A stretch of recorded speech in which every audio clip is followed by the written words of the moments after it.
Ce n'est plus moi qui vis, Christ vit en moi, Galates 2:20. Nous sommes conduits par l'Esprit. Et le christianisme est condensé dans ces paroles. La vie chrétienne est la vie de Christ en nous. Dès notre nouvelle naissance, nous sommes habités de deux vies. Celle de Dieu qui vient demeurer dans notre esprit par notre nouvelle naissance, à notre baptême, et la vie naturelle qui est dans notre âme. Elles sont de toute évidence opposées l'une à l'autre, et l'une devra céder le pas. C'est ce que nous annonce l'Écriture. Chasse l'esclave et son fils, car le fils de l'esclave n'héritera pas avec le fils de la femme libre. Galates 4:30. Si nous ne prenons pas position entièrement pour Dieu dans une offrande sans partage, ce sera Ishmaël, issu de la chair, qui s'imposera. Comprenons bien que tout ce qui a sa source et son origine dans l'âme procède de la vie naturelle. C'est Ishmaël qui agit dans sa force propre et selon son intelligence, alors qu'Isaac illustre ce qui a sa source en Dieu, dans notre esprit, et ce qu'il produit est divin. Nous voyons donc ce que signifie selon la chair, selon l'esprit.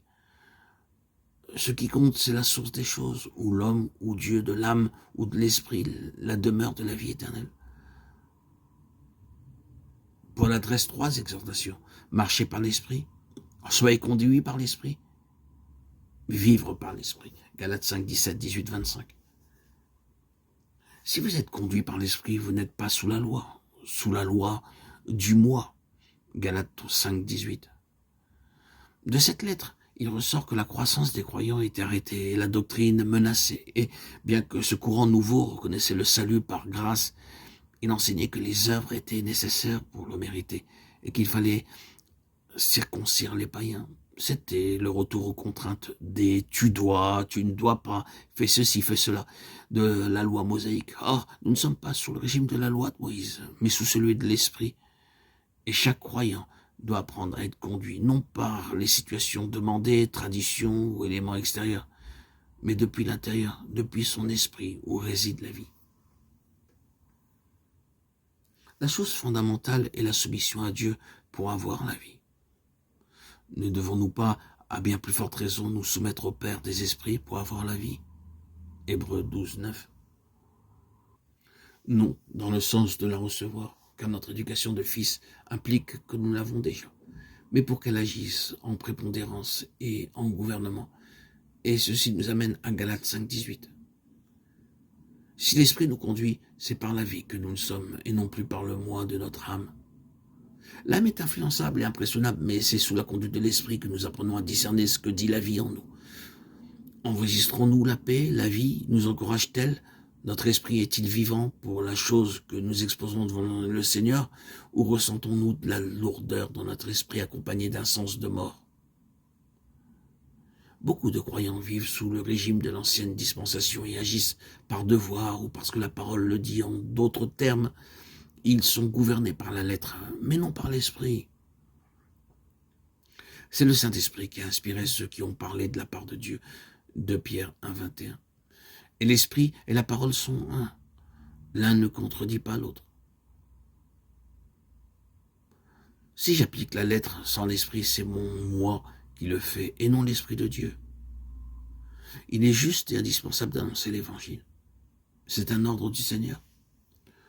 Cependant, je dois l'apporter non en décidant moi-même, car je ferai la constatation qu'aucune joie n'est éprouvée dans un tel service. Est-ce normal? Assurément non. Mais la cause réside dans le fait que j'ai agi sous la contrainte du moi, et la source et l'origine de ce service l'ont été dans mon âme. Il y a là l'une des explications de bien des aspects de la situation qui existe de nos jours. La question est donc, qui a dit? D'où vient ce que je fais? Quelle en est la source? Certains, et ils sont nombreux, diront la parole ne le dit-elle pas. Oui, cela est vrai, mais il semble ignorer ceci. La vie en eux, que dit-elle? C'est une contradiction à la révélation et aux lois de la vie céleste d'agir uniquement en utilisant la lettre de la parole.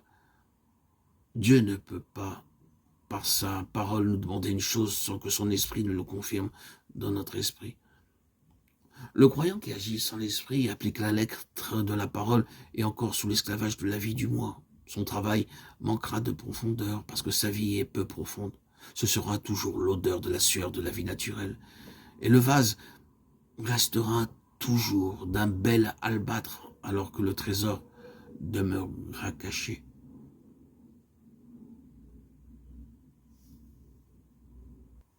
Permettez-moi de faire mention d'un témoignage au sujet de ce qui vient d'être dit.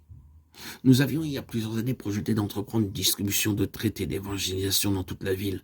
10 000 de ces traités avaient été commandés pour ce besoin. En outre, plusieurs paroles étaient à la base de nos prières. Après avoir beaucoup prié à ce sujet afin que le Seigneur nous donne du succès dans cette entreprise, nous accomplîmes ce travail. Le résultat fut un désastre. Et tous nos efforts se soldèrent par 5 réponses, qui de plus n'aboutirent à rien. Ceci nous rendit très perplexes, interrogateurs et confus. Plus tard, le Seigneur nous donna de comprendre cette leçon, où avaient pris naissance toutes ces initiatives et intentions, sinon en nous-mêmes, dans notre âme. Alors que dans l'homme intérieur, Dieu était silencieux. Dieu ne pouvait cautionner ce qui procédait de l'homme et donner suite à un service qu'il n'avait pas commandé. Quand des choses semblables arrivent, et le fait ici mentionné ne fut pas le seul, Dieu veut nous parler. Il permet ces échecs, ces déconvenus, car non seulement nous fûmes éclairés sur l'origine de nos œuvres, mais aussi concernant nos responsabilités dans la gestion de ces biens, car n'avions-nous pas engagé l'argent du Seigneur sans le consulter et en pure perte? Beaucoup pourront émettre un avis différent à ce qui vient d'être dit, alléguant le nombre de convertis. Oui, j'en conviens, mais que sera leur croissance? Dieu ne prendra jamais le relais de ce qui a été commencé par l'homme. Il n'assure que la pérennité de ce qu'il décide et l'accomplit par son esprit. Tout ce que je pense, décide, réalise sont mes œuvres. Ma réflexion, ma décision, la réalisation procèdent de mes facultés propres. Dieu n'a jamais chargé l'homme de penser et de décider. Tout est arrêté dans les cieux et tout doit nous être donné par révélation dans l'esprit, et c'est en cela que réside tout le problème, ou de l'homme ou de Dieu, de l'âme ou de l'esprit.